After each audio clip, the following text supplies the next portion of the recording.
Howdy folks, and welcome to Brain Rotters. We just got a very quick but very new trailer of Eternals, and it shows a lot more and reveals more than one thing about the movie, including how it's supporting my theory about Ikaris being the real villain of Eternals. But first I want to talk about how in the new trailer, Ajak is talking to the Celestial, and what that means for the fate of humanity. Stay with me. So first we have to talk about Ajak's narration throughout the entire TV spot, reiterating her lines about, Thanos and the events of Endgame, but then her voice quickens and her audio design changes from the farm setting to space, where I believe she is now talking to the Celestial of the film, who the fans are divided on if it's Arishem the Judge or Eson the Searcher from Guardians. But anyway, Ajak's entire purpose on the Eternals team is to be the sole communicator with the Celestials, specifically speaking the Celestial who I believe created the Eternals, and now I believe that, Arishem or Eson also created Earth in this universe and humanity in the MCU.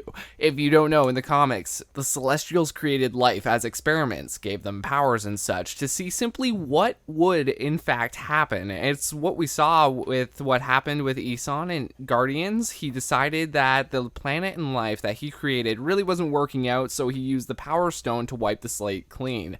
I now believe that the Celestial created Earth because Ajak in this trailer started talking about how humanity once believed the Eternals were gods, and with what this planet now faces, they will believe again. If I'm to guess the context of this conversation between the Celestial and Ajak, it would be that the Celestial tells Ajak of the deviant threat that has re-emerged, and being that humanity is Arishem's or Eson's creation in this universe, I think he doubts the abilities now of the humans and the trust that the humans may or may not have when faced with the Eternals' existence as of now. To which Ajak replies the way she does because, she is the only Eternal who can reassure the Celestial that humanity is capable of trusting heroes with fighting new threats, which ties back into her admiration of the heroes on Earth with her line acclaiming the Avengers and their efforts in Endgame. But her assurance may come with a catch. See, if the Eternals don't deliver, if the Eternals cannot defeat this new deviant threat, then Arishem or Eson, whoever the Celestial may be here, might threaten humanity and the planet's existence, which is something to add to the conflict. As for the rest of the trailer, we got a closer look at this deviant, who is the one that crashes onto Earth from the meteor, which we saw in the trailers. You can see that it lands underwater here, and likely is the first deviant to arrive on Earth from wherever the rest,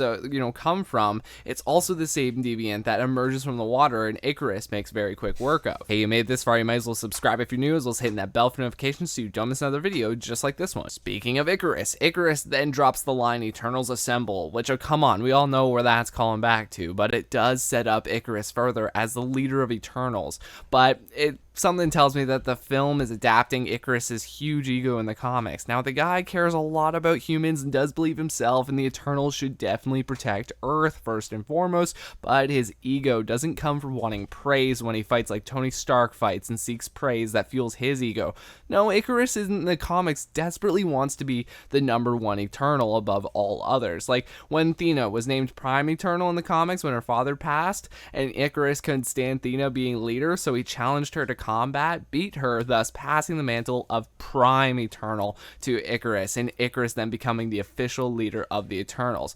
All because he wanted more than anything to be #1. The film seems to be adapting this ego through, one, his jealousy, which of course Ikaris will believe Cersei spends too much time around Black Knight in the film, and that idea is born from the rumor that leaves Ikaris in a love triangle between Ikaris, Cersei, and Black Knight, an instance that leaves Ikaris not being #1 anymore. Two, his ego is adapted from the fact that Ikaris hasn't been featured as a leader yet of Eternals, being that Ajak has proven her greater importance to the team by kicking off not only the revival but the recruitment as well of the Eternals team. And Athena could even play a similar role that she did in the comic book approach to the team, that being that, she is that fearless warrior, and if she is the fearless warrior, then who is Ikaris in that same tense?